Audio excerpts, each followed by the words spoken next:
जय हिंद जय भारत। मैं धीरज कुमार और आप देख रहे हैं बुंदेली टीवी लाइव। हमारा संविधान हमारा स्वाभिमान विषय पर एक दिवसीय संगोष्ठी संपन्न। प्रधानमंत्री college of excellence Gyanchand Srivastava शासकीय स्नातकोत्तर महाविद्यालय में राजनीति विज्ञान विभाग द्वारा एक दिवसीय संगोष्ठी का आयोजन किया गया, जिसका उद्देश्य हमारा संविधान हमारा स्वाभिमान था। कार्यक्रम की अध्यक्षता भूतपूर्व प्राध्यापक जितेंद्र गुरु ने की। विशिष्ट अतिथि के रूप में वरिष्ठ पत्रकार नरेंद्र दुबे, भाजपा जिलाध्यक्ष श्याम शिवहरे और जनपद सदस्य संगीता श्रीधर उपस्थित रहे। विषय प्रवर्तक डॉक्टर इंदिरा जैन ने संविधान को राष्ट्र की आत्मा और जीवन के मूल्यों का दस्तावेज बताया। श्याम शिवहरे ने कहा कि सबकी मदद करना हमारा कर्तव्य है। संविधान की रक्षा नागरिकों की जागरूकता से होती है। नरेंद्र दुबे ने विविधताओं में एकता और कर्तव्यों के पालन पर जोर दिया, जबकि डॉक्टर जितेंद्र गुरु ने कहा कि संविधान समानता और सामाजिकता का समरसता का आधार है। संगोष्ठी में एमए राजनीति विज्ञान के विद्यार्थियों ने भी अपने विचार व्यक्त किए।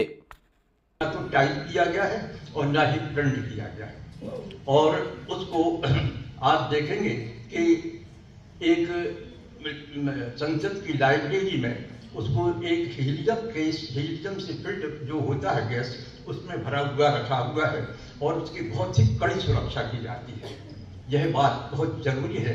और जो उसका ट्रांसलेशन करने वाला था प्रवीण कुमार राय ज्यादा, तो उसने बिना शुल्क के दोनों भाषाओं में, हिंदी में भी और अंग्रेजी में भी, दोनों भाषाओं में कैलीग्राफी यानी जिसको सुंदर शब्दों में लिखा जाता है, इसको हम कैलीग्राफी कहते हैं। तो कैलीग्राफ जो है पूरा, अर्थात बहुत ही सुंदर कलात्मक रूप से उसका वर्णन उसमें किया गया है।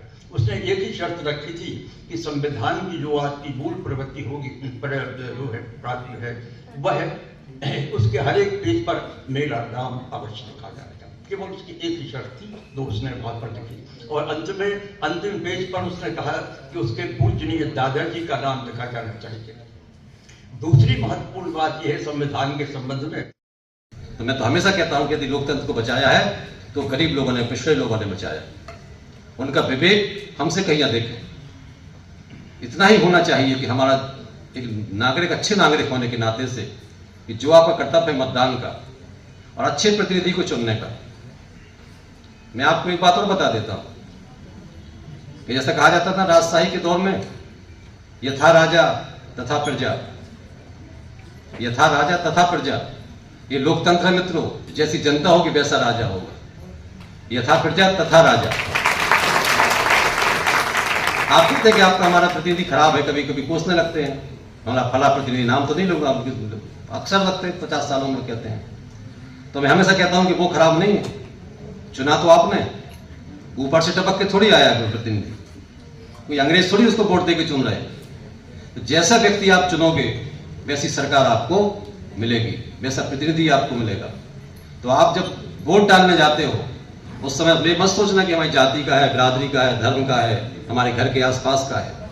उसका चरित्र देखना, उसकी नैतिकता देखना, उसकी योग्यता देखना। यदि वो लगता है कि योग्य व्यक्ति है, चरित्रवान है, निष्ठा के साथ आपके साथ काम कर पाएगा, ईमानदारी के साथ काम कर पाएगा, देशभक्ति के साथ काम कर पाएगा, ऐसे जनप्रतिनिधियों को जब आप चुनने लगोगे मित्रों, तो हम देखेंगे आज की तुलना में भी और बेहतर राष्ट्र बना पाएंगे। 1949 को डॉक्टर भीमराव अंबेडकर जी के माध्यम से यह अस्तित्व में आया और 26 जनवरी 1950 को यह लागू हुआ। इतना तो सब समझते हैं, लेकिन यह संविधान दो चीजों से बना हुआ है। इसमें एक अधिकार की बात भी है और कर्तव्य की बात भी है। संविधान खाली, इसकी मूल अवधारणा में यह बिल्कुल निश्चित है कि समानता, स्वतंत्रता और मौलिक अधिकार को लेकर यह गठन किया गया। लेकिन 1947 के पहले भी यह नियमावली से देश चल रहा था, जो नियमावली अंग्रेजों के द्वारा बनाई गई थी।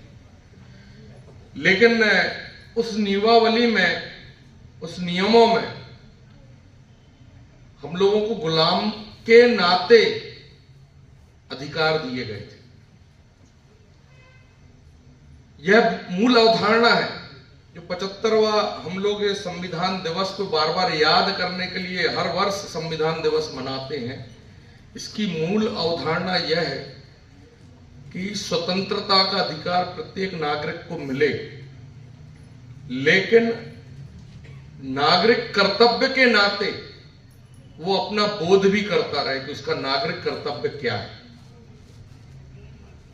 स्वतंत्रता तो मिल गई, सबको ऊपर जाने वाला उस भारत भूमि की मैं सर्वप्रथम वंदना करती हूँ, उस सनातन राष्ट्र की अभिवंदना करती हूँ जिसके संविधान के प्रति हम उस गौरव को आज यहाँ अंकित कर रहे हैं।